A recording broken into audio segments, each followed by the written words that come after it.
हाँ नमस्कार प्यारे विद्यार्थियों। देखिए अपन चौहान वंश पढ़ रहे थे और उससे आगे पढ़ेंगे आज। अच्छा देखिए, जो भी स्टूडेंट पढ़ रहे हैं वो मेरा पूरा वीडियो पढ़ रहा है 1 घंटे का, उसको बड़ा आनंद आ रहा होगा। और दूसरी बात देखिए, कई लोग 1 घंटा पढ़ाते हैं और 1 घंटे में से तुम्हारे को काम की चीज़ मात्र कितने दे पाते हैं, वो 10 मिनट की या 15 मिनट की। और मैं जो 1 घंटा पढ़ा रहा हूँ उस 1 घंटे के अंदर अंदर अगर आप पूरे 1 घंटे की क्लास लेके देखोगे तो आपको पता लगेगा कि वास्तव में अपन ने 1 घंटे में कितनी क्लास कितना अच्छा मैटर तैयार कर लिया। और मेरे को पढ़ाने के बाद आप कोई सी भी किताब उठा के देख लिया करो, आपको ऐसा लगेगा कि ये किताब जैसे मेरे को पूरी याद है।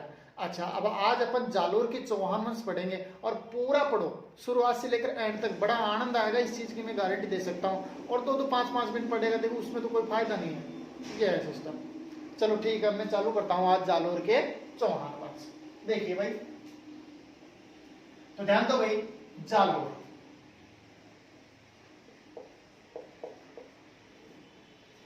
तो देखिए, इस जालोर को अपन स्वर्णगिरी भी कहते हैं। बोले भाई क्या कहते हैं? स्वर्णगिरी। क्या कहते हैं? स्वर्णगिरी।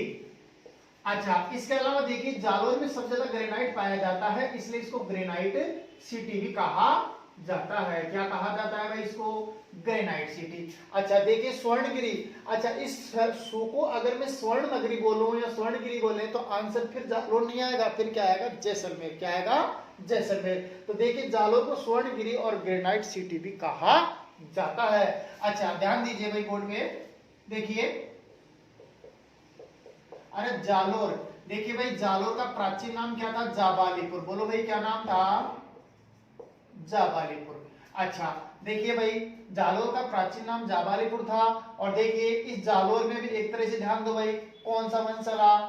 चौहान वंश। कौन सा वंश चला? चौहान वंश। तो ध्यान दो भाई, अरे जालोर में चौहान वंश की स्थापना, जालोर में चौहान वंश की स्थापना देखिए भाई किसने की थी? बोलो, कीर्तिपाल ने। किसने की भाई? कीर्तिपाल ने की। अच्छा देखिए भाई, कब की? 1182 ईस्वी में की। अच्छा ध्यान दीजिए भाई, देखिए इस कीर्तिपाल को कि तू एक महान राजा, अरे भाई कीर्तिपाल को किस नाम से जाना जाता है? बोलो, कि तू एक महान राजा के नाम से जाना जाता है। या ये समझ लो कि कीर्तिपाल को देखिए भाई, कि तू एक महान राजा की अरे उपाधि बोलो किसने दी? मुणोत नैणसी ने दी। बोलो भाई किसने दी? मुणोत नैणसी ने दी। अच्छा ध्यान दो भाई, मुणोत नैणसी ने दी। और देखिए, ये मुणोत नैणसी कौन था? अरे मुणोत नैणसी जोधपुर का शासक। का शासक भाई?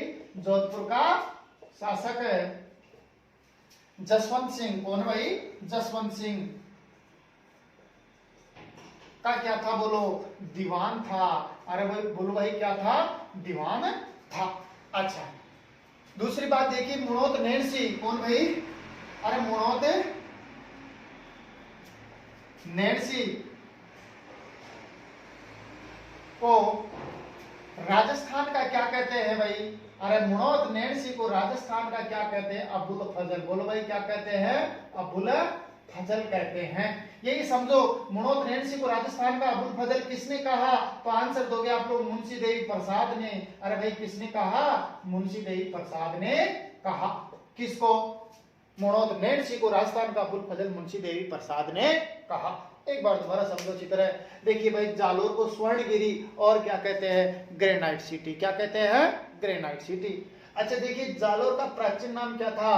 जाबालीपुर। क्या नाम था भाई? जाबालीपुर। अच्छा दूसरी बात देखिए भैया, जो भी स्टूडेंट पढ़ाई कर रहे हैं, जो भी मेरा वीडियो देख रहे हैं, मेरा उद्देश्य वो नहीं है टाइम पास करवाना। मेरा उद्देश्य है कि मैं जो भी 1 घंटा लूं, उस 1 घंटे में प्रत्येक लाइन से एक क्वेश्चन तैयार होना चाहिए। आप कोई से भी किताब उठा के देखोगे और आपको फिर पढ़ने का आनंद ही का लगाएगा कि मुझे सारी किताब याद है। और मैं जो भी पढ़ा रहा हूँ, आप 1 घंटा पूरा वीडियो देखो, आपको मुख जबान याद रहेगा। इस चीज की मैं गारंटी देता हूँ। ये राजस्थान का इतिहास बहुत कठिन लगता है, लेकिन राजस्थान का इतिहास आपके अंगुली पे हो जाएगा। अच्छा देखिए, ध्यान दो, जालोर का प्राचीन नाम क्या था? बोलो, जाबालीपुर। क्या नाम था भाई? जाबालीपुर। जालोर में चौहान वंश की स्थापना किसने की? कीर्तिपाल ने। कब की? 1182 ईस्वी में की। और ध्यान दीजिए भाई, इस कीर्तिपाल को कीतु एक महान राजा की उपाधि किसने दी? मुणोत नैणसी ने दी। कीर्तिपाल को कीतु एक महान राजा की उपाधि मुणोत नैणसी ने दी। और मुणोत नैणसी कौन था? तो आंसर दोगे जोधपुर का शासक जसवंत सिंह का दीवान था। और मुणोत नैणसी को भी क्या कहा जाता है? राजस्थान का अबुल फजल कहा जाता है। अब प्रश्न ये बना है कि मुणोत नैणसी को राजस्थान का अबुल फजल किसने कहा? तो क्या आंसर दोगे? मुंशीदेव प्रसाद ने। किसने? मुंशीदेव प्रसाद ने। अच्छा, अब देखिए भाई, अब बिना देखे आंसर दो। देखिए भाई, जालोर को स्वर्णगिरी और क्या कहते हैं? Granite city. अच्छा, सु को अगर मैं स्वर्ण में बदलूं, कौन सा? ये वाला स्वर्णगिरी या स्वर्ण नगरी। कौन सी नगरी भाई? स्वर्ण नगरी। ये किसको बोलते हैं? तो आंसर क्या दोगे फिर? जैसलमेर को। किसको कहते हैं? जैसलमेर को। अच्छा, तो आप लोग बताइए भाई, जालोर का प्राचीन नाम क्या था? जाबालीपुर। क्या नाम था? जाबालीपुर। अच्छा देखिए, जालोर में कौन सा वंश चला? चौहान। चौहान वंश की स्थापना जालोर में किसने की? कीर्तिपाल ने। कब की? 1182 ईस्वी में। और ध्यान दो, कीर्तिपाल को कीतु एक महान राजा की उपाधि बोलो भाई किसने दी? मुणोत नैणसी ने दी। और मुणोत नैणसी जोधपुर का शासक जसवंत सिंह का दीवान था। और ध्यान दीजिए, जसवंत सिंह का दीवान था। और इस मुणोत नैणसी को राजस्थान का अबुल फजल भी कहा जाता है। अच्छा, मुणोत नैणसी को राजस्थान का अबुल फजल किसने कहा? मुंशीदेव प्रसाद ने। किसने कहा? मुंशीदेव प्रसाद ने। ध्यान दो, पिछली बार जो रिटकी एग्जाम हुई थी उसमें टोटल राजस्थान जीके से 15 क्वेश्चन आए थे। 15 में से 14 क्वेश्चन मेरे पढ़ाई में से यूं के यूं आए थे। और जो पढ़ा रहा हूं उसमें से मिलाना। तो जो भी रिट की तैयारी कर रहा है वो स्टूडेंट आराम से पूरा वीडियो देखें और पूरा कंटेस्ट क्लियर हो जाएगा। इस चीज की मैं गारंटी देता हूँ। राजस्थान जी की याद हो जाएगी। कोई किताब पढ़ने की जरूरत नहीं पड़ेगी आपको। अच्छा, अब देखिए भाई, ध्यान दो, मैं जैसे सेम टू सेम क्लासरूम में क्लास चलती है उस हिसाब से पढ़ा रहा हूँ। मेरा वो नहीं है कि मैं 5 मिनट वीडियो एक मीटर दो 5 मिनट का और उसी में 1 घंटा पूरा बराबर कर दूं। नहीं, देखिए भाई, अब आगे देखो। अब ध्यान तो आनंद आएगा। अब आगे देखो, जालोर की चौहान वंश की। अब देखिए भाई, बहुत अच्छी कहानी है यहाँ पे। तो देखिए, ध्यान दो भाई, जालोर, अरे जालोर का एक प्रसिद्ध शासक बना। कौन बना भाई? प्रसिद्ध शासक। देखिए, जालोर का एक प्रसिद्ध शासक बना, उसका नाम था कानड़ देव। क्या नाम था भाई? कानड़ देव। अच्छा, ये कानड़ देव शासक बना। कब बना? 1305 में। और कब तक रहा ये? 11 तक रहा। अच्छा देखिए, इसकी जो जानकारी अपन को मिलती है वो कौन से ग्रंथ में मिलती है? एक ग्रंथ है, उसका नाम है कानड़ देव। क्या नाम है? कानड़ देव प्रबंध महाकाव्य। कानड़ देव प्रबंध महाकाव्य। देखिए, कानड़ देव प्रबंध महाकाव्य ग्रंथ का लेखक कौन है? पद्मनाभ। बोलो भाई, कौन है? पद्मनाभ है। अच्छा, चलो दोबारा देखो। बताइए भाई, जालोर का प्रसिद्ध शासक कौन बना? कानड़ देव। कब बना? 1305 में। और कब तक रहा? 11 तक। इसकी जानकारी कौन से ग्रंथ में मिलती है? कानड़ देव प्रबंध महाकाव्य ग्रंथ में मिलती है, जिसका लेखक कौन है? पद्मनाभ। कौन है भाई? पद्मनाभ। चलिए दोबारा देखो, बोलो, जालोर का प्रसिद्ध शासक कौन बना भाई? कानड़ देव।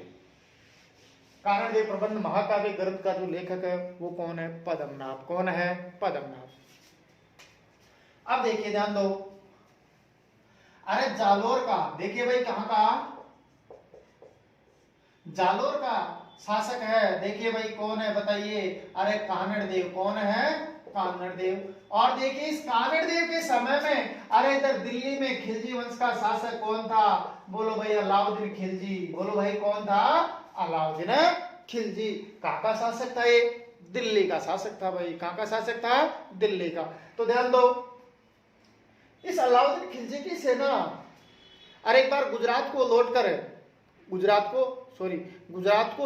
कर, ध्यान दो भाई, अपने मेवाड़ में होते, अपने राजस्थान में होते हुए दिल्ली की ओर जा रही थी। तो ध्यान दो, जब दिल्ली की ओर जा रही थी तो इस बात का पता कानड़ देव की सेना को लग गया और कानड़ देव की सेना ने अलाउद्दीन खिलजी की सेना के ऊपर आक्रमण कर दिया और आधा पड़ता धन तो यहीं रख लिया। और जो बची कुची सेना थी जो जाकर के अलाउद्दीन खिलजी को हाल सुनाई, तो अलाउद्दीन खिलजी ने तुरंत जालोर पर आक्रमण करने की क्या बना ली? योजना बना ली। तो योजना बना ली तो ध्यान दो, अरे इस अलाउद्दीन खिलजी ने जालोर पर आक्रमण करने के लिए अपनी सेना भेज दी। देखो, सबसे पहले सेना कब भेजी? 1305 में भेजी। बोलो, किसके नेतृत्व में? एन उल मुल्क मुल्तानी, ऐन उल मुल्क मुल्तानी के नेतृत्व में सेना भेज दी।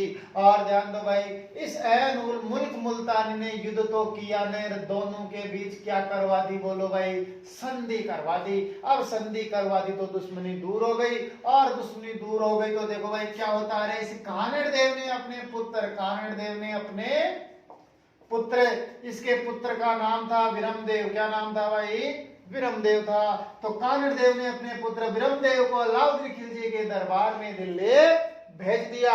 और ध्यान दो, दिल्ली भेज दिया तो देखो भाई क्या होता है, इस अलाउद्दीन खिलजी की कौन थी, एक पुत्री, कौन थी, एक पुत्री, पुत्री का नाम था फिरोजा बानो। है भाई, क्या नाम था, फिरोजा बानो।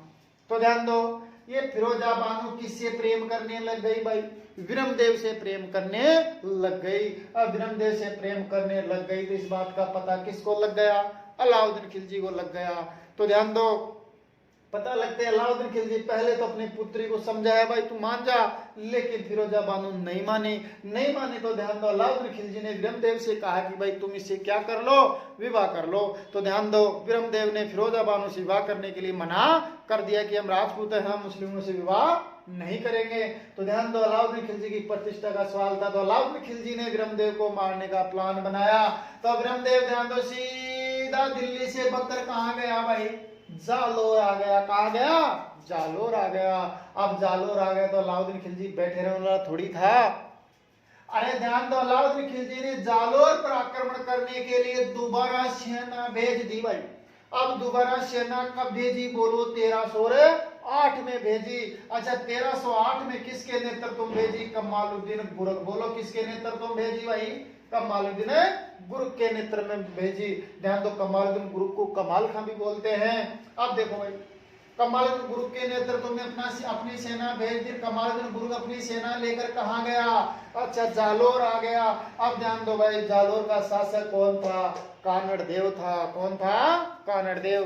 तो ध्यान दो, इस कमालुद्दीन गुरुक ने योजना बनाई कि मैं इस कानड़ देव को वैसे तो हरा नहीं सकता, इसलिए मुझे कुछ न कुछ यहाँ पर क्या बनानी पड़ेगी, योजना बनानी पड़ेगी। तो ध्यान दो भाई, कमालुद्दीन गुरुक ने क्या योजना बनाई, अरे इसने योजना बनाई कि मैं जालोर दुर्ग से पहले कौन से दुर्ग पर आक्रमण करूं, सिवाना दुर्ग पर। कौन से दुर्ग पर आक्रमण करूं, सिवाना दुर्ग पर आक्रमण करूं। सिवाना दुर्ग कहाँ है, बोलो बाड़मेर में। कहाँ है, बाड़मेर में है। अरे क्यों आक्रमण करूं, क्योंकि सिवाना दुर्ग को जालोर दुर्ग की कुंजी, बोलो भाई क्या कहा जाता है, जालोर दुर्ग की कुंजी। और देखो भाई, मारवाड़ के राजाओं की, मारवाड़ के राजाओं की क्या कहा जाता है, शरण स्थली। बोलो भाई क्या कहा जाता है, शरण स्थली। ध्यान दो, अरे कुंजी हम लेते हैं चाबी, तो ध्यान दो भाई, जालोर दुर्ग की कुंजी सिवाना दुर्ग, और मारवाड़ के राजा कभी भी विपत्ति में रहते थे तो इसी दुर्ग में जाके शरण लेते थे। इसलिए इसने योजना बनाई कि मैं क्यों न जालोर दुर्ग से पहले कौन से दुर्ग पर आक्रमण करूं, सिवाना दुर्ग पर आक्रमण करूं। तो ध्यान दो भाई, इसने सिवाना दुर्ग को जाकर के घेर लिया। अच्छा देखो, आप सबको पता है कि सिवाना का जो दुर्ग है, अरे इसका निर्माण किसने करवाया, आंसर दोगे वीर नारायण पंवार ने। बोलो किसने करवाया, वीर नारायण पंवार ने। कौन शताब्दी में भाई, 10वीं शताब्दी में। कौन शताब्दी में करवाया, 10वीं शताब्दी में करवाया। ठीक है भाई। और ध्यान दो, देखिए ये गिरी श्रेणी का दुर्ग है। अब ध्यान दो, इस दुर्ग को ऊंची पहाड़ी पर बना हुआ था, बड़े बड़े दरवाजे थे। और ध्यान दो भाई, उस समय अरे इस सिवाना दुर्ग का जो राजा था, अरे यहाँ का जो शासक था वो था कौन, बोलो भाई शीतल देव। कौन था शासक, शीतल देव यहाँ का शासक था। तो ध्यान दो, कमालुद्दीन गुरुक ने इस दुर्ग के चारों तरफ जाकर घेर लिया, लेकिन घेरा डाल लिया, लेकिन पार नहीं पड़ी। और जब पार नहीं पड़ी तो इसने क्या योजना बनाई भाई, इसने ये योजना बनाई कि शीतल देव का एक सैनिक था। बोलो भाई कौन था, एक सैनिक, सैनिक का नाम था बावला। क्या नाम था, बावला। तो देखो, इस बावला को प्रलोभन देकर कमालुद्दीन गुरुक इसको अपनी ओर मिलाया, अपनी ओर मिलाया। और ध्यान दो भाई, बावला को अपनी ओर मिलाया। और इस बावला ने क्या काम किया, अरे सिवाना दुर्ग में एक मामदेव, बोलो किस नाम का, एक मामदेव नामक क्या था, बोलो भाई पानी का कुंड था और ध्यान दो उस मामदेव नामक पानी के कुंड में इसने गोरक्त मिला दिया और गोरक्त मिला दिया तो पानी क्या हो गया, अपवित्र हो गया। हिंदू लोग वैसे ही गाय के खून को नहीं पी सकते। तो ध्यान दो भाई, अब पानी अपवित्र हो गया तो पानी कहां से आए, बाहर से आए। बाहर से आए तो दुर्ग के क्या खोलने पड़ेंगे, दरवाजे खोलने पड़ेंगे। तो शीतल देव ने सोचा रहे पानी के बिना मर रहे हैं, उसकी बजाय तो अपन लड़ता हुआ मारा जाए तो अच्छा रहे। तो शीतल देव ने दुर्ग के क्या खोल दिए, दरवाजे खोल दिए और कमलादित्य गुर्ग अपनी सेना लेकर अंदर प्रवेश कर गया। और ध्यान दो भाई 1308 की बात है, बोलो कब की बात है, 1308। तो ध्यान दो भाई 1308 में एक तरह से ध्यान दो भाई सिवाना का युद्ध हुआ। बोलो भाई कौन सा युद्ध हुआ, सिवाना का। अच्छा सिवाना का युद्ध कब हुआ बताओ, 1308 में। अच्छा सिवाना का जो युद्ध हुआ था वो किस किस के बीच हुआ, तो आप लोग आंसर दोगे। सिवाना का युद्ध हुआ था, देखिए भाई शीतल देव, बोलो किस किस के बीच, शीतल देव और अलाउद्दीन खिलजी के बीच। हाँ भाई किस किस के बीच हुआ, शीतल देव और अलाउद्दीन खिलजी के बीच हुआ। अच्छा आप अच्छी तरह लिख लेना भाई, थोड़ा सा ही पूरा पढ़ना पड़ेगा। अच्छा देखिए शीतल देव और अलाउद्दीन खिलजी के बीच हुआ। अच्छा शीतल देव, ध्यान दो इस युद्ध में शीतल देव लड़ता हुआ क्या हो गया, मारा गया। शीतल देव लड़ता हुआ क्या हो गया भाई, मारा गया। और इस युद्ध में अलाउद्दीन खिलजी का सेनापति कौन था, बोलो कमालुद्दीन गुरुक था, ये तो सेनापति था। नाम अलाउद्दीन खिलजी का आएगा इसमें। अच्छा तो शीतल देव और अलाउद्दीन खिलजी के बीच हुआ। और ध्यान दो अलाउद्दीन खिलजी ने फिर बाद में सिवाना दुर्ग का नाम बदलकर खेराबाद रख दिया। बोलो भाई क्या रख दिया, खेराबाद रख दिया। तो बताओ सिवाना दुर्ग का दूसरा नाम क्या है, खेराबाद। क्या नाम है, खेराबाद। अच्छा देखो सिवाना दुर्ग कौन डिस्ट्रिक्ट में है भाई, बाड़मेर में है।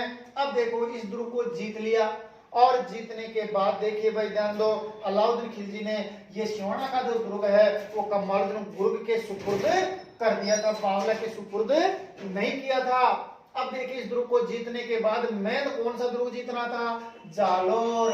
अब ध्यान से देखो क्या होता है भाई, उसको जीतने के बाद कमालुद्दीन गुर्ग ने फिर जालोर दुर्ग के चारों तरफ घेरा डाल लिया। अब ध्यान दो 2 साल हो गई थी, अरे 1309 में घेरा डाल लिया था, 11 आ गई थी लेकिन पार नहीं पड़ी तो खुद अलाउद्दीन खिलजी को ही आना पड़ गया।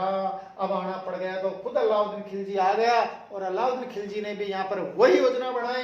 क्या योजना बनाई, किस कानड़ देव का भी कौन था, एक सेनापति था। कौन था, एक सेनापति, उसका नाम था दहिया। क्या नाम था बोलो, दहिया राजपूत बीका। क्या नाम था भाई, दहिया राजपूत बीका था। तो देखिए अरे इसने इस दहिया राजपूत बीका को अलाउद्दीन खिलजी ने प्रलोभन देकर अपनी ओर मिला लिया कि तू मेरा साथ दे, मैं तेरे को जालोर का शासक बना दूंगा।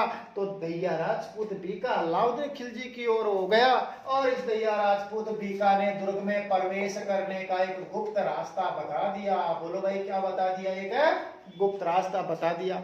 अब ध्यान दो गुप्त रास्ता बता दिया तो अलाउद्दीन खिलजी अपनी सेना लेकर अंदर प्रवेश कर गया। अच्छा और गुप्त रास्ता बता करके दहिया राजपूत बेका इसकी पत्नी के पास गया और ध्यान दो पत्नी को जाकर के खुशखबरी सुनाया कि मैं कल जालोर का राजा बन जाऊंगा और तू बन जाएगी जालोर की रानी। इसकी पत्नी अच्छी स्वामी भक्त थी, उसने निकाली तलवार और बीका की काट दी गर्दन। और ध्यान दो भाई बीका की काट दी गर्दन और ध्यान दो गर्दन काट करके इसकी पत्नी भग कर गई और ये जैसे भग कर गई, लेकिन ध्यान दो तब तक ये पहुंची उससे पहले अलाउद्दीन खिलजी की सेना अरे अंदर प्रवेश कर चुकी थी। और ध्यान दीजिए भाई बहुत इंपॉर्टेंट है 1311 में, बोलो कब की बात है, 1311 में। ध्यान दो जालोर का युद्ध, बोलो भाई कहाँ का युद्ध हुआ, जालोर का युद्ध हुआ। अच्छा जालोर का युद्ध किस किस के बीच हुआ, तो आंसर दोगे कानड़ देव और अलाउद्दीन खिलजी के बीच हुआ। अच्छा इस युद्ध में कानड़ देव लड़ता हुआ मारा गया है भाई, कानड़ देव लड़ता हुआ मारा गया। और ध्यान दो भाई अलाउद्दीन खिलजी जीत गया और जीतने के बाद अलाउद्दीन खिलजी ने जालोर दुर्ग का नाम बदलकर जलालाबाद, बोलो भाई क्या नाम रख दिया, जलालाबाद रख दिया। कहाँ का नाम, जालोर का। अच्छा अब इसके बाद में देखिए भाई ध्यान दो अब बच गया कौन, बोलो विरमदेव। कौन बच गया, विरमदेव। तो विरमदेव भी चारों तरफ से सेनाओं से घिरा हुआ देख करके अपनी कुल देवी आशापुरा माता के मंदिर के सामने जाकर विरमदेव ने अपना सर काट लिया और इसके सर को फिरोजा बानो को ले जाकर दे दिया। और फिरोजा बानो इस ब्रह्मदेव के सिर को लेकर के सीधी कौन सी नदी की तरफ गई? यमुना। कौन सी नदी भाई? यमुना नदी। और यमुना नदी में जाकर के इसने, ध्यान दो भाई, क्या लगा ली? छलांग लगा ली। क्या लगा ली? छलांग। तो ये था अपना भाई कहाँ का इतिहास है? जालौर का। चलो एक बार दोबारा देखो। अब सारा मैंने जो बोला ध्यान से सुनना, अच्छी तरह समझ में आ जाएगा पूरी कहानी की तरह। बिना देखे आंसर तो देखो, हर चीज याद है मैंने जो भी पढ़ाया है वो। देखो ध्यान दो, बताइए भाई जालोर का प्रसिद्ध शासक कौन है? कानड़देव। कौन है? कानड़देव। कानड़देव के समय में दिल्ली में खिलजी वंश का शासक है, संतल काल का शासक कौन था? अलाउद्दीन खिलजी था। अलाउद्दीन खिलजी ने जालोर पर आक्रमण करने के लिए सेना कब भेजी? आंसर दोगे 1305 में। किसके नेतृत्व में भेजी? ऐन उल मुल्क मुल्तानी के नेतृत्व में। किसके नेतृत्व में भेजी? ऐन उल मुल्क मुल्तानी। अच्छा देखो, मुल्तानी ने युद्ध तो किया नहीं, दोनों के बीच क्या करवाई? बोलो, संधि। अब संधि करवा दी तो बताओ, कानड़देव ने अपने पुत्र ब्रह्मदेव को अलाउद्दीन खिलजी के दरबार में दिल्ली भेज दिया। अब रहते गए तो अलाउद्दीन खिलजी की पुत्री फिरोजा बानो ब्रह्मदेव से क्या करने लग गई? प्रेम करने लग गई। और ध्यान दो भाई, प्रेम करने लग गई तो फिर ध्यान दो, ब्रह्मदेव ने जब शादी से मना कर दिया तो ब्रह्मदेव का जैसे ही नंबर आया तो सीधा भग कर आ गया, जालोर आ गया। अब जालोर आ गया तो बताओ, अलाउद्दीन खिलजी ने जालोर पर दोबारा आक्रमण करने के लिए सेना कब भेजी? आंसर दोगे 1308 में भेजी। अच्छा 1308 में अब की बार सेनापति चेंज कर दिया। बोलो किसके नेतृत्व में भेजी? कमालुद्दीन गुरुक के नेतृत्व में भेजी। और कमालुद्दीन गुरुक ने जालोर दुर्ग से पहले कौन से दुर्ग पर आक्रमण किया? आंसर दोगे सिवाना दुर्ग पर आक्रमण किया। सिवाना दुर्ग कहाँ है? बाड़मेर में है। अच्छा, सिवाना दुर्ग पर क्यों किया आक्रमण? क्योंकि सिवाना दुर्ग को जालोर दुर्ग की कुंजी और मारवाड़ के राजाओं की क्या कहा जाता है? शरण स्थली कहा जाता है। जब भी मारवाड़ के राजा विपत्ति में रहते हैं तो इसी दुर्ग में जाके शरण लेते हैं, इसलिए अपन सबसे पहले इसी दुर्ग पर आक्रमण करे देगा, फिर ये कहां जाके शरण लेंगे। तो ध्यान दो, ये जो सिवाना का दुर्ग है, इस दुर्ग का निर्माण किसने करवाया? आंसर दोगे वीर नारायण पंवार ने करवाया। कौन शताब्दी में करवाया? 10वीं शताब्दी में करवाया। और ध्यान दो, ये सिवाना का जो दुर्ग है ये शीतल देव की आन बान और शान के लिए जाना जाता है। तो उस समय वहां का शासक कौन था? बोलो, शीतल देव था। तो ध्यान दो, जब कमालुद्दीन गुरुक इस दुर्ग के चारों तरफ जाके घेरा डाल लिया तो पार नहीं पड़ी तो इसने क्या काम किया? बताओ कि इसने ये काम किया कि शीतल देव के सेनापति बावला को, किसको? बावला को प्रलोभन देकर अपनी ओर मिलाया। और बावला ने सिवाना दुर्ग में बना मामदेव नामक पानी के कुंड में गोरक्त मिला दिया, जिससे पानी अपवित्र हो गया। और पानी आए तो बाहर से आए, और बाहर से आए तो दुर्ग के क्या खोलने पड़ेंगे? दरवाजे। तो शीतल देव ने दुर्ग के दरवाजे खोल दिए और कमालुद्दीन गुरुक अपनी सेना लेकर अंदर प्रवेश कर गया। अब बहुत इंपॉर्टेंट लाइन यह है कि सिवाना का युद्ध कब हुआ? आंसर दोगे 1308 में हुआ। किस किस के बीच हुआ? शीतल देव और अलाउद्दीन खिलजी के बीच हुआ। अच्छा, इस युद्ध में अलाउद्दीन खिलजी का सेनापति कौन था? कमालुद्दीन गुरुक था। और 1308 में शीतल देव अलाउद्दीन खिलजी से लड़ता हुआ मारा गया। और अलाउद्दीन खिलजी ने सिवाना दुर्ग का नाम बदलकर खेराबाद रख दिया। तो बताओ सिवाना दुर्ग का दूसरा नाम क्या है? खेराबाद। क्या है? खेराबाद। अच्छा, अब देखो, इस दुर्ग को जीतने के बाद कौन से दुर्ग पर आकर चारों तरफ घेरा डाल लिया? जालोर दुर्ग के। अब 2 साल तक किले की मोर्ची बंदी बनाए रखा। अब ध्यान दो भाई, खुद अलाउद्दीन खिलजी को आना पड़ गया। तो अलाउद्दीन खिलजी ने कानड़देव के कौन से सेनापति को अपनी ओर मिलाया? तो आप लोग आंसर दोगे दहिया राजपूत बीका को। और दहिया राजपूत बीका ने दुर्ग में प्रवेश करने का क्या बताया? गुप्त रास्ता बताया। अब गुप्त रास्ता बताया तो ध्यान दो भाई, वो सेना लेकर अंदर प्रवेश कर गया। अब बहुत इंपॉर्टेंट लाइन यह है कि 1311 में कहां का युद्ध हुआ? जालोर का युद्ध हुआ। अरे जालोर का युद्ध किस किस के बीच हुआ? कानड़देव और अलाउद्दीन खिलजी के बीच हुआ। इसमें कानड़देव लड़ता हुआ मारा गया। और फिर ब्रह्मदेव भी चारों तरफ सेनाओं से घिरा हुआ देखकर अपनी कुलदेवी आशापुरा माता के मंदिर के सामने जाकर अपना सर काट लिया। और इसके सिर को ले जाकर किसको दे दिया? फिरोजा बानो को दे दिया। और फिरोजा बानो ने इसके सिर को लेकर के सीधी यमुना नदी में जाके छलांग लगा ली। तो ये था भाई ब्रह्मदेव और फिरोजा बानो की प्रेम कहानी। अच्छा, अब देखो, अब अच्छी तरह सुना होगा आपने तो बिना देखे आंसर दे सकते हो। अब दो देखा, देखिए बताओ, जालोर का प्रसिद्ध शासक कौन था? कानड़देव। कौन था? कानड़देव। इसके समय में दिल्ली में खिलजी वंश का शासक कौन था? अलाउद्दीन खिलजी। अब एग्जाम में क्वेश्चन ये बनेंगे जो मैं पूछ रहा हूँ। अब बताइए, अलाउद्दीन खिलजी ने जालोर पर आक्रमण करने के लिए सबसे पहले सेना कब भेजी? 1305 में। किसके नेतृत्व में? अलाउद्दीन खिलजी के नेतृत्व में। मैं एक गारंटी के साथ कह सकता हूं, जो स्टूडेंट इस वीडियो को देख रहा है और मेरी शुरुआत से क्लास ले रहा है, अगर एक बार देखने लग गया तो एक भी क्लास मिस नहीं करेगा। आपको कहीं कोई कोचिंग में पढ़ने की जरूरत नहीं पड़ेगी, इस चीज की मैं गारंटी दे सकता हूं आप लोगों को। अच्छा, अब देखिए भाई, ध्यान दो। अलाउद्दीन खिलजी ने जालोर पर आक्रमण करने के लिए ऐन उल मुल्क मुल्तानी के नेतृत्व में सेना भेजी और मुल्तानी ने युद्ध तो किया नहीं, दोनों के बीच क्या करवा दी? संधि करवा दी। अच्छा बताओ, संधि करवा दी तो इसने कानड़देव ने अपने पुत्र विरमदेव को अलाउद्दीन खिलजी के दरबार में दिल्ली भेज दिया और अलाउद्दीन खिलजी की पुत्री फिरोजा बानो से क्या करने लग गई भाई? प्रेम करने लग गई। अच्छा, अब बताओ, जब विरमदेव वापिस बगकर जालोर आ गया था तो अलाउद्दीन खिलजी ने जालोर पर दोबारा आक्रमण करने के लिए सेना कब भेजी थी? 1308 में भेजी। किसके नेतृत्व में भेजी? कमालुद्दीन गुर्ग के नेतृत्व में भेजी। अच्छा ध्यान दो, कमालुद्दीन गुर्ग ने जालोर दुर्ग से पहले कौन से दुर्ग पर आक्रमण किया? बहुत इंपॉर्टेंट है, सिवाना दुर्ग पर आक्रमण किया। अरे सिवाना दुर्ग कहां पर है? बाड़मेर में। सिवाना दुर्ग को जालोर दुर्ग की कुंजी और मारवाड़ के राजाओं की क्या कहा जाता है? शरणस्थली कहा जाता है। इस दुर्ग का निर्माण किसने करवाया? वीर नारायण परमार ने करवाया। कौन शताब्दी में करवाया? 10वीं शताब्दी में करवाया। अच्छा, अब देखिए भाई, ध्यान दो। कमालुद्दीन गुर्ग ने देखो शीतल देव के कौन सी सेनापति को, अपनी सैनिक को अपनी ओर मिलाया? आंसर दोगे बावला को। और बावला ने सिवाना दुर्ग में बना मामदेव नामक पानी के कुंड में क्या मिलाया? गोरक्त मिलाया, जिससे पानी क्या हो गया? अपवित्र हो गया। और पानी आए तो कहां से आए? बाहर से आए। बाहर से आए तो दुर्ग के क्या खोलने पड़ेंगे? दरवाजे खोलने पड़ेंगे। तो ध्यान दो, शीतल देव ने दुर्ग के दरवाजे खोल दिए और 1308 में भयंकर युद्ध हुआ जिसमें शीतल देव लड़ता हुआ मारा गया। और अलाउद्दीन खिलजी ने सिवाना दुर्ग का नाम बदल कर क्या रख दिया? खैराबाद। और ये दुर्ग किसके सुपुर्द कर दिया? कमालुद्दीन गुर्ग के। किसके? कमालुद्दीन गुर्ग के, जिसको शॉर्ट में कमाल खां भी बोलते हैं। अच्छा बताओ, कांगड़देव के कौन से सैनिक ने उसके साथ धोखा किया? आंसर दोगे दहिया राजपूत बीकाने। किसने? दहिया राजपूत बीकाने। अच्छा, फिर देखिए भाई, ध्यान दो, 1311 में जालोर का युद्ध किस किसके बीच हुआ? बहुत इंपॉर्टेंट है, कानड़देव और अलाउद्दीन खिलजी के बीच हुआ। और इस युद्ध में कानड़देव लड़ता हुआ मारा गया और अलाउद्दीन खिलजी ने सिवाना दुर्ग का नाम बदलकर क्या रख दिया? खैराबाद रख दिया।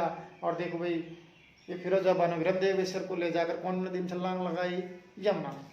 चलिए, अब देखिए थोड़ा और बताइए,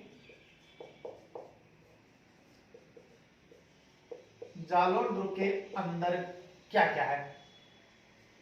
तो ध्यान दो भाई, पहली बात तो जालोर दुर्ग का दूसरा नाम क्या है? जलालाबाद। क्या नाम है? जलालाबाद। तो जालोर दुर्ग के अंदर देखो क्या क्या है? अलाउद्दीन खिलजी की तोप है और क्या है? अलाउद्दीन खिलजी की मस्जिद है। क्या है भाई? अलाउद्दीन खिलजी की मस्जिद है और मलिक साहिब की दरगाह है। मलिक साहिब की दरगाह है। और जालोर के सोनग्रा चौहानों की जो कुलदेवी थी उसका नाम था आशापुरा। बोलो क्या नाम था? आशापुरा माता। और आशापुरा माता का दूसरा नाम है महोदरी माता। क्या नाम है भाई? महोदरी माता। तो आशापुरा महोदरी माता का क्या है? यहाँ पर मंदिर है। ये जालोर के चौहानों की या जालोर के सोनग्रा चौहानों की क्या थी?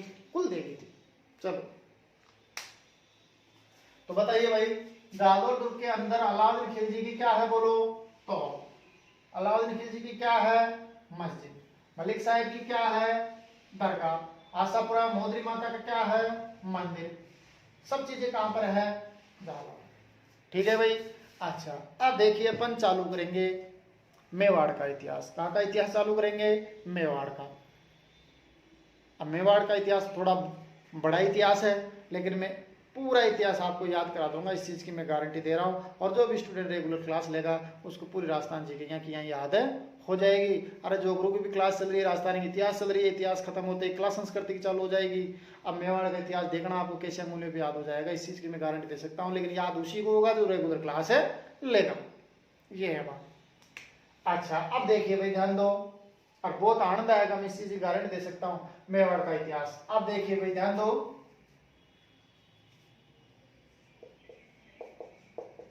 मेवाड़ का इतिहास, देखिए मेवाड़, ये अपने ध्यान दो भाई, मेवाड़ आप सबको पता है कि ये दक्षिण पश्चिम राजस्थान में, ध्यान दो, उदयपुर, राजसमंद, भीलवाड़ा, चित्तौड़, प्रतापगढ़, ये सारा इलाका किस में पड़ता था? अपना मेवाड़ में। किस में पड़ता है ये इलाका? पूरा मेवाड़ के अंदर पड़ता है। और देखिए अपन आज मेवाड़ का इतिहास पढ़ेंगे, जिसमें आप सबने नाम सुन रखा है, महाराणा प्रताप वगैरह, वो सब का इतिहास इस मेवाड़ में ही आएगा। तो देखिए भाई मेवाड़, पर बिल्कुल शुरुआत से पढ़ेंगे।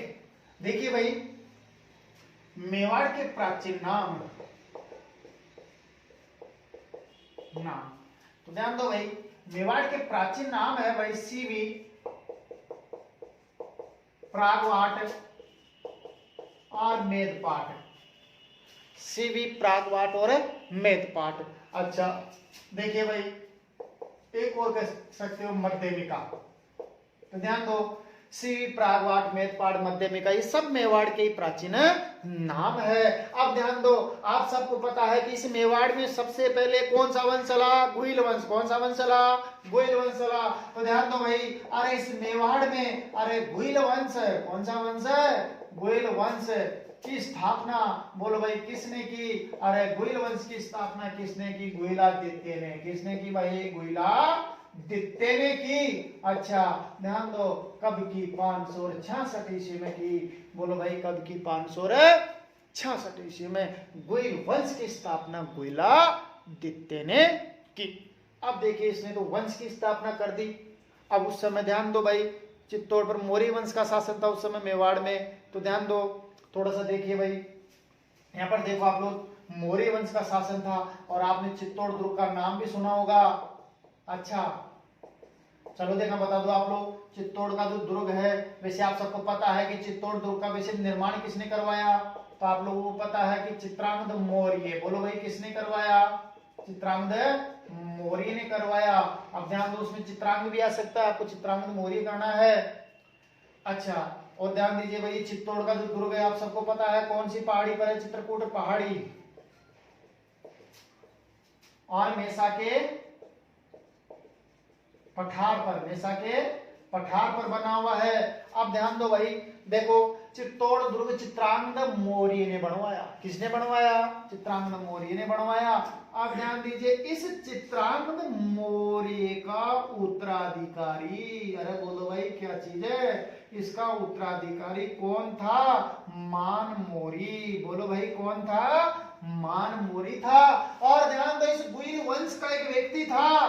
अरे गुइल वंश का एक व्यक्ति था, अरे उसका नाम था, देखो भाई क्या नाम था? बोलो, काल भोज या माल भोज। क्या नाम था? काल भोज या माल भोज। तो ध्यान दो, ये काल भोज या माल भोज नाम का जो व्यक्ति था, अरे ये हारित नामक, बोलो किसके? अरे ये हारित नामक है, हारित नामक ऋषि की, बोलो भाई क्या चराता था? ये गायें चराता था। क्या चराता था? गायें। तो ध्यान दो भाई, काल भोज या माल भोज नाम का व्यक्ति हारित नामक ऋषि की गायें चराता था।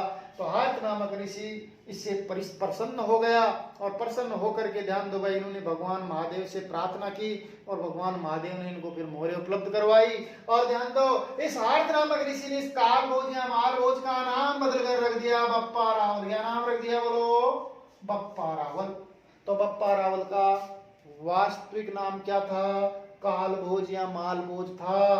तो ये बप्पा रावल हारित नामक ऋषि की गायें चराता था, और हारित नामक ऋषि की सहायता से फिर ध्यान दो, इन्होंने सेना का गठन किया, और सेना का गठन करके इस बप्पा रावल ने अरे चित्रांगद मौर्य का उत्तराधिकारी मान मौर्य के ऊपर आक्रमण कर दिया, और इस मान मौर्य को हरा करके इसने गुइल साम्राज्य की स्थापना की। तो बताओ भाई, इस बप्पा रावल ने किसकी स्थापना की? बोलो, गुइल साम्राज्य की। किसकी स्थापना की भाई?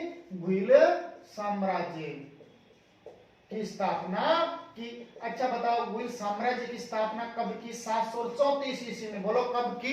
734 ईस्वी में। अब यहां से ध्यान दो भाई, गुइल साम्राज्य चालू हो जाता है 734 34 से। तो आप ध्यान रखना, गुइल वंश की स्थापना किसने की? गुइलादित्य ने की। गुइल साम्राज्य की स्थापना किसने की? बप्पा रावल ने की। कब की? 734 में की। और किसको हरा कर की? मानमोरी को हरा करके की। चलो एक बार यहां तक देखो, बताओ मेवाड़ के प्राचीन नाम क्या क्या है? सीवी, प्रागबाट और मेदपाट और मध्यमिका, ये सब मेवाड़ के क्या है भाई? प्राचीन नाम है। अरे मेवाड़ में गुइल वंश की स्थापना किसने की? गुइलादित्य ने की। कब की? 566 ईस्वी में की। अच्छा अब बताओ चित्तौड़ दुर्ग का निर्माण किसने करवाया था? चित्रांगद मौर्य ने करवाया था। ये चित्तौड़ का दुर्ग चित्तौड़कोट पहाड़ी और मैसा के पठार पर बना हुआ। जब दुर्ग पढ़ेंगे जब इसकी पूरी डिटेल पढ़ेंगे अपन। अच्छा तो ध्यान दो, चित्रांगद मौर्य का उत्तराधिकारी कौन था? बोलो। मानमोरी था। कौन था? मानमोरी था। अच्छा अब देखिए, इस गुइल वंश का व्यक्ति कालभोज या मालभोज नाम का व्यक्ति था, जो हारित नामक ऋषि की गायें चराता था। और हारित नामक ऋषि ने इसका नाम बदल कर क्या रखा? बप्पा रावल रखा। बोलो क्या रखा? बप्पा रावल। तो बप्पा रावल ने इस हारित नामक ऋषि की सहायता से, ध्यान दो भाई, किसके ऊपर आक्रमण किया? मानमोरी के ऊपर आक्रमण किया। और मानमोरी को हरा करके इसने गुइल साम्राज्य की स्थापना की। कब की? 734 ईस्वी में। चलो अब देखिए भाई, आंसर दो।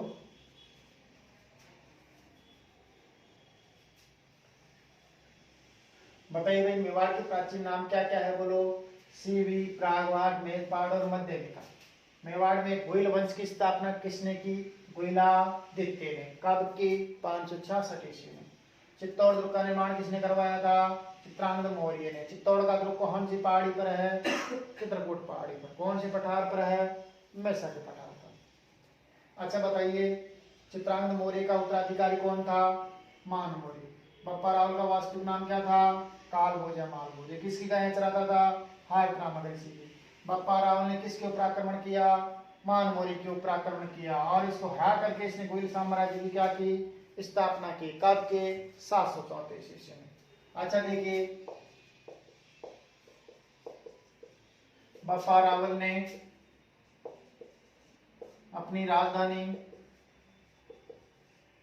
किसको बनाई भाई? नागदा को बनाई। नागदा कहाँ है? बोलो। उदयपुर में। नागदा कहाँ है भाई? उदयपुर में। अच्छा अब देखिए भाई, ध्यान दो, मेवाड़ के अंदर ध्यान दो भाई, एक 10वीं शताब्दी में एक शासक बना, उसका नाम था अल्लट। क्या नाम था? बोलो भाई। अल्लट। तो देखिए इस अल्लट ने एक दो काम किया एग्जाम में बने लायक है। अरे इस अल्लट ने हूण राजकुमारी, हूण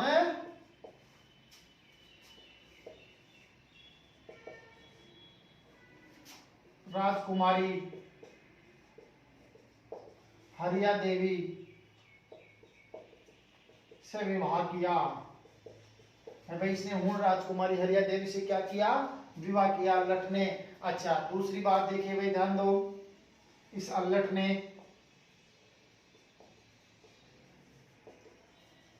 भारत में नौकरशाही प्रथा चलाई। दरबार में नौकर रखने की नौकरशाही प्रथा चलाई। और देखिए इस अल्लट ने अपनी दूसरी राजधानी आहड़ को बनाई। बोलो भाई किसको बनाई? आहड़। आहड़ कहाँ है? उदयपुर को बनाई। तो ध्यान दो, मेवाड़ में सबसे पहले अपना साम्राज्य का विस्तार करने वाला शासक कौन था? अल्लट। कौन था? बोलो भाई। अल्लट था। एक बार दोबारा देखो, बोलो बताइए, बप्पा राव ने अपनी राजधानी किसको बनाई? नागदा को। नागदा कहाँ पर है? उदयपुर में। अच्छा 10वीं शताब्दी में शासक कौन बना भाई? अल्लट। देखिए इस अल्लट ने हूण राजकुमारी हरिया देवी से क्या किया? विवाह किया। तो पहला विदेश में विवाह करने वाला शासक कौन हो गया? अल्लट हो गया। और देखिए अल्लट ने भारत में कौन सी प्रथा चलाई? नौकरशाही प्रथा चलाई। और अल्लट ने अपनी दूसरी राजधानी किसको बनाई? आहड़ को बनाई। आहड़ कहाँ पर है? उदयपुर। चलिए तो देखिए भाई, बप्पा रावल ने अपनी राजधानी किसको बनाई? नागदा को। नागदा कहाँ पर है? उदयपुर। 10वीं शताब्दी में मेवाड़ का शासक कौन बना? अल्लट बना। और देखिए इस अल्लट ने हूण राजकुमारी हरिया देवी से क्या किया? विवाह किया। और कौन सी प्रथा चलाई इसने? नौकरशाही प्रथा चलाई और इसने अपनी दूसरी राजधानी किसको बनाई? आहड़ को। बोलो भाई किसको बनाई? आहड़ को। आहड़ कहां पर है? उदयपुर में। अब देखिए भाई ध्यान दो, अब मेवाड़ का सनवायसन शासन चालू हो जाएगा। तो ध्यान दो, मेवाड़ में 1213 से लेकर 53 का जो शासनकाल है वह है जेत्र सिंह का। हाँ भाई, किसका शासनकाल है? जेत्र सिंह। तो ध्यान दीजिए, अरे 1234 तक, 1234 तक देखिए भाई, 1234 तक मेवाड़ की मुख्य राजधानी क्या थी बताओ? मेवाड़ की मुख्य राजधानी या मेन राजधानी थी, ध्यान दो भाई, क्या थी? चित्तौड़। बोलो भाई क्या थी? नहीं सॉरी, नागदा। क्या थी भाई? नागदा।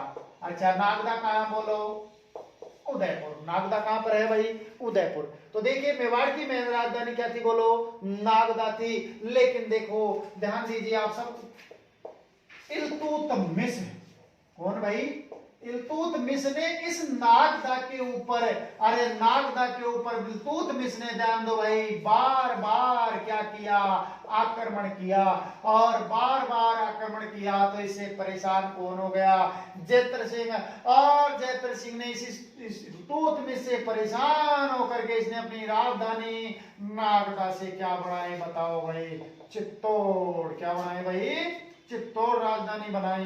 तो बहुत इंपॉर्टेंट है भाई, चित्तौड़ राजधानी कब बनी? 1234 में बनी। और ये राजधानी किसने बनाई? आंसर दोगे, जेत्र सिंह ने बनाई। और जेत्र सिंह ने, ध्यान दो भाई, ये राजधानी किससे परेशान होकर बनाई? तो आंसर क्या दोगे?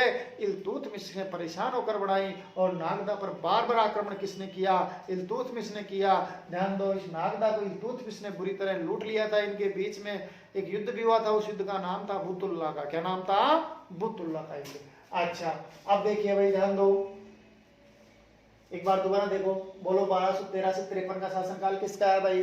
जेत्र सिंह का। जेत्र सिंह के समय 1234 तक मेवाड़ की राजधानी क्या थी? नागदा। क्या थी? नागदा। नागदा कहां है? उदयपुर में। और देखिए इस नागदा में, ध्यान दो भाई, सास बहू का, बोलो किसका मंदिर है? अरे सास बहू या सहस्त्र भाव का मंदिर है। ये सास बहू या सहस्त्र भाव का जो मंदिर है वो भगवान विष्णु को समर्पित है। तो बताओ नागदा में किसका मंदिर है भाई? सास बहू या सहस्त्र भाव। सास बहू या सहस्त्र भाव का क्या है? मंदिर है, जो भगवान विष्णु को क्या है? समर्पित है। अच्छा बताओ ना, ध्यान दो, नागदा पर बार बार आक्रमण किसने किया? इल्तुतमिश ने। इससे परेशान होकर जेत्र सिंह ने अपनी राजधानी क्या बनाई? चित्तौड़। चित्तौड़ राजधानी कब बनी? बोलो 1234 में। कब बनी भाई? 1234। चलो तो बताइए भाई, 1213 से 53 का शासनकाल किसका है? जेत्र सिंह का है। और जेत्र सिंह के समय 1234 तक मेवाड़ की राजधानी क्या थी? नागदा थी। अच्छा, नागदा पर इल्तुतमिश ने बार बार क्या किया? आक्रमण किया। और इससे परेशान होकर के इसने अपनी राजधानी किसको बनाई? चित्तौड़ को बनाई। अच्छा बताओ, चित्तौड़ को राजधानी कब बनाई भाई? 1234 में। कब बनाई भाई? 1234। ओके, चलिए अब देखिए, अब ध्यान दो भाई, अब मेवाड़ के इतिहास में ध्यान दो। अब अपन पढ़ेंगे रतन सिंह के बारे में। किसके बारे में पढ़ेंगे? बहुत इंपॉर्टेंट शासक है। और रतन सिंह और पद्मिनी की कहानी पहले भी सुनोगी, आज सुनो, आपको देखो पूरा रतन सिंह के बारे में याद हो जाएगा। और उनकी प्रेम कहानी, मतलब रतन सिंह की और उसके बारे में जो कहानी बढ़ती है वो क्या है, तो देखिए भाई कहानी में याद हो जाएगा रतन सिंह का इतिहास। तो ध्यान दीजिए भाई, 1301 से लेकर 1303 का जो शासनकाल है मेवाड़ में वो किसका है? बोलो रतन सिंह का। अरे भाई किसका शासनकाल है? रतन सिंह का। तो ध्यान दो, अरे रतन सिंह की दरबार में, रतन सिंह के दरबार में ध्यान दो भाई, राघव चेतन, बोलो भाई कौन रहता था? अरे एक राघव चेतन नामक कौन रहता था भाई? एक ब्राह्मण रहता था। बोलो भाई कौन रहता था? एक ब्राह्मण रहता था। तो ध्यान दो भाई, टाइम क्या हो गया? टाइम क्या हो गया?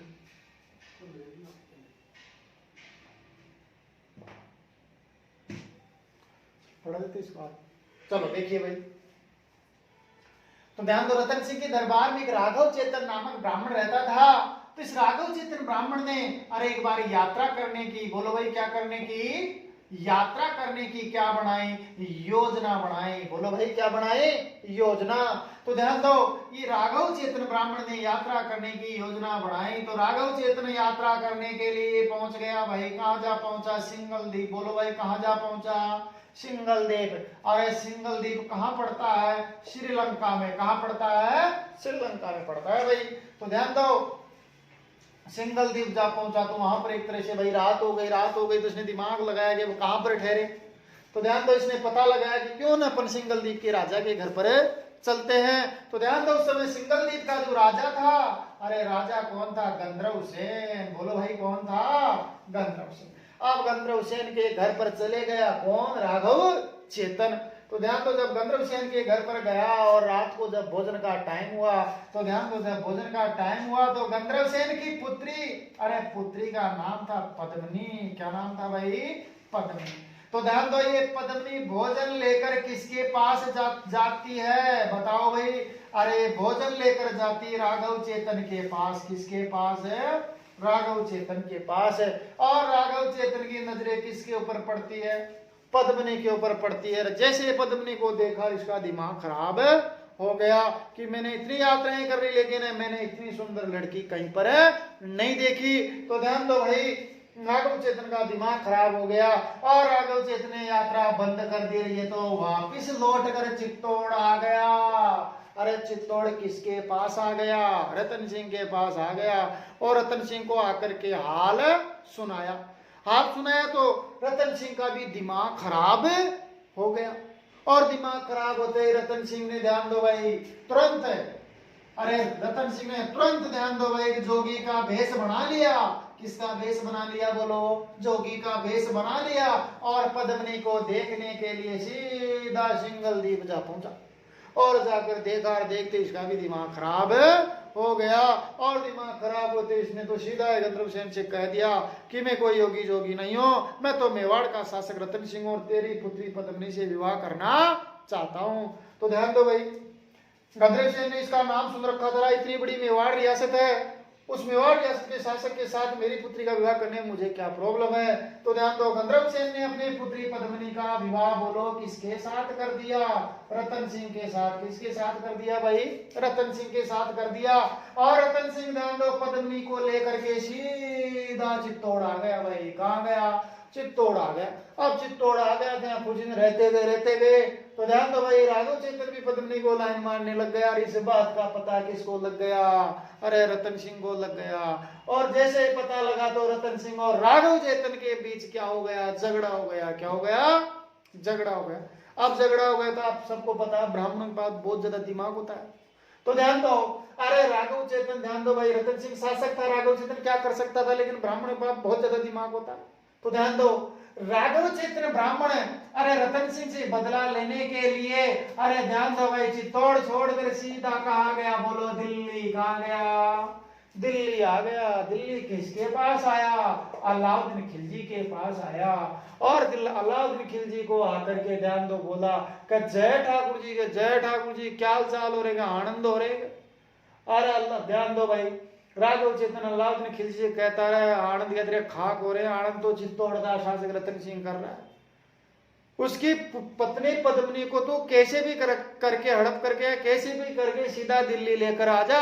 तो ध्यान दो, राघव चेतन ने अलाउद्दीन खिलजी का भी दिमाग खराब कर दिया। और ध्यान दो, अलाउद्दीन खिलजी भी, ध्यान दो भाई, दिल्ली छोड़कर सीधा पद्मिनी को पाने के लिए चित्तौड़ आ गया। और ध्यान दो, चित्तौड़ को आकर घेर लिया। अब आकर घेर लिया, पार नहीं पड़ी तो अंत में रतन सिंह से कहता रहा, रतन सिंह मैं इतनी दूर से आया हूं, मुझे एक बार उसको दिखाई दो, कैसे मैं उसी भरपाई कर लूंगा और वापस मेरे लौटे जाऊंगा दिल्ली।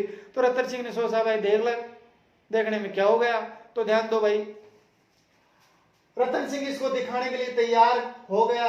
लेकिन ध्यान दो भाई, अलाउद्दीन खिलजी के मन में तो कुछ और ही चल रहा था। तो अलाउद्दीन खिलजी ने, ध्यान दो भाई, जैसे अंदर गया तो अपने सैनिकों से कह के गया कि मैं जैसे अंदर जाऊंगा और तुम पीछे से रतन सिंह को बंदी बना लेना और सीधा दिल्ली की ओर चल चला। तो ध्यान दो भाई, जब इसने ध्यान दो भाई रतन सिंह ने इसको दिखाने की शर्त मान ली। अब दिखाने की शर्त मान ली तो रतन सिंह ने ध्यान दो दिखाने से पहले एक शर्त रखी कि मैं तेरे को फेस टू फेस नहीं दिखाऊंगा, किस में दिखाऊंगा, दर्पण में दिखाऊंगा। तो ध्यान दो भाई ये अलाउद्दीन खिलजी तो दर्पण में देखने के लिए भी तैयार हो गया। और ये जैसे अंदर महल में प्रवेश किया और अलाउद्दीन खिलजी के सैनिकों ने रतन सिंह को बंदी बना लिया और बंदी बना करके सीधा रतन सिंह को दिल्ली ले गए भाई। अब दिल्ली ले गए तो बोलो पद्मिनी अकेली कहां रह गई भाई? पद्मिनी अकेली चित्तौड़ में रह गई। कहां रह गई? चित्तौड़ में। अब अलाउद्दीन खिलजी पद्मिनी से कहता है कि तुम भी दिल्ली चलो। तो ध्यान दो पद्मिनी कहती है कि अलाउद्दीन खिलजी मैं तेरे साथ दिल्ली चलूंगी लेकिन मेरी एक शर्त माननी पड़ेगी। तो इसने अलाउद्दीन खिलजी ने कहा है मैं तेरी एक क्या मैं तेरी 100 शर्त मान लूंगा लेकिन तू दिल्ली जल्दी चल। तो ध्यान दो पद्मिनी ने कहा कि मेरे साथ मेरी 1600 दासियां चलनी चाहिए, इसलिए तू 1600 डोलियों या पालकियों की व्यवस्था करवा। तो अलाउद्दीन खिलजी ने तुरंत 1600 डोलियों या पालकियों की व्यवस्था करवा दी। और ध्यान दो भाई इसने पद्मिनी ने अरे उस 1600 डोलियों में या पालकियों में ध्यान दो अपने 1600 सैनिकों को दासियों का वेश पहना करके उस पालकियों में बिठा दिया। और ध्यान दो उन पालतू सैनिकों में रतन सिंह के 2 प्रमुख सेनापति कौन कौन थे? गोरा और बादल। कौन कौन थे? गोरा और बादल को भी दास दासियों का वेश बना करके पालकियों में बिठा दिया और सारे के सारे सैनिकों के साथ दिल्ली चले गई पद्मिनी। अब दिल्ली चले गई तो ध्यान दो अलाउद्दीन खिलजी पद्मिनी के पास आता है लेकिन पद्मिनी कहती है कि अलाउद्दीन खिलजी मैं तेरे साथ जीवन भर रहूंगी, तुम मेरे पति से मुझे एक बार मिला दो। तो अलाउद्दीन खिलजी ने सोचा भाई अपने साथ तो जीवन भर रहेगी, एक बार और मिला देते इसको क्या होता है। तो ध्यान दो अलाउद्दीन खिलजी पद्मिनी को रतन सिंह के पास भेज देता है और पद्मिनी से रतन सिंह को कोई गुप्त मार्ग से सीधी भगाकर चित्तौड़ लेकर आ जाती है। और जैसे अलाउद्दीन खिलजी को पता लगता है तो ध्यान दो उस समय 1600 सैनिक अलाउद्दीन खिलजी को आगे बढ़ने ही नहीं दिए, वहीं रोक लिया। लेकिन ध्यान दो अलाउद्दीन खिलजी बैठे रहने वाला थोड़ी था, उसको तो पद्मिनी दिख रही थी। तो अलाउद्दीन खिलजी ध्यान दो भाई अरे चित्तौड़ पर आक्रमण करने के लिए दोबारा प्रस्थान कर गया। अच्छा ध्यान दो भाई दोबारा प्रस्थान कर गया 28 जनवरी 1303 को और चित्तौड़ को आकर घेर लिया। लगभग 8 महीने तक घेरा डाले रखा। और ध्यान दो अगस्त 1303 की बात है। बोलो भाई कब की बात है? अगस्त 1303 में रतन सिंह और अलाउद्दीन खिलजी के बीच चित्तौड़ का भयंकर युद्ध हुआ जिसमें रतन सिंह लड़ता हुआ मारा गया। और रतन सिंह की पत्नी पद्मिनी ने क्या कर लिया? जोहर कर लिया। बोलो क्या कर लिया? जोहर कर लिया। अरे कब किया? 1303 में। ध्यान दो ये मेवाड़ का पहला और राजस्थान का दूसरा जोहर माना जाता है। बोलो भाई कौन सा जोहर माना जाता है राजस्थान का? दूसरा।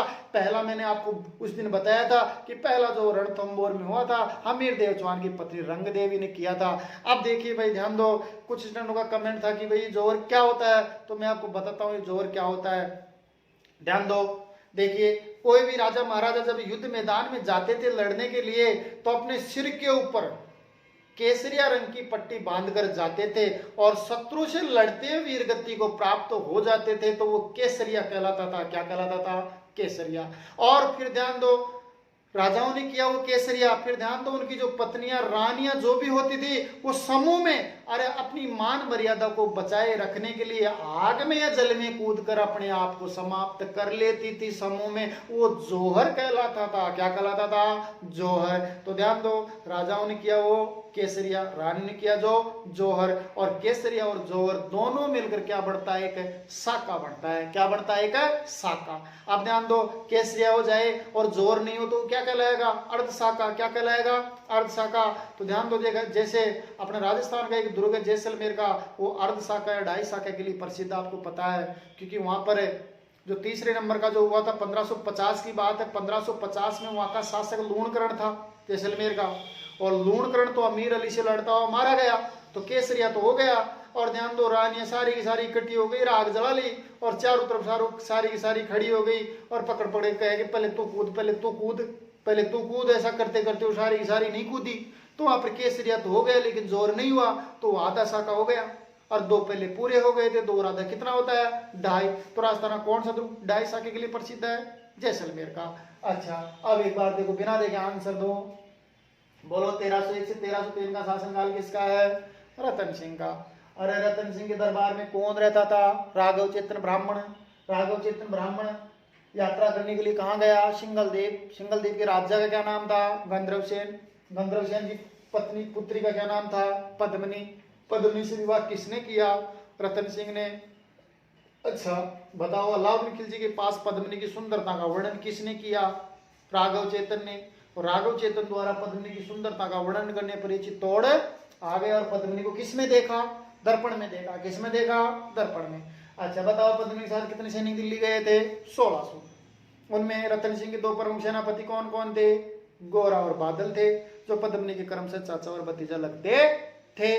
अच्छा ध्यान दो, अगस्त 1303 में चित्तौड़ का युद्ध रतन सिंह और अलाउद्दीन खिलजी के बीच हुआ। ये चीज अच्छी तरह याद रखना। रतन सिंह और अलाउद्दीन खिलजी के बीच अगस्त 1303 में कहाँ का युद्ध हुआ?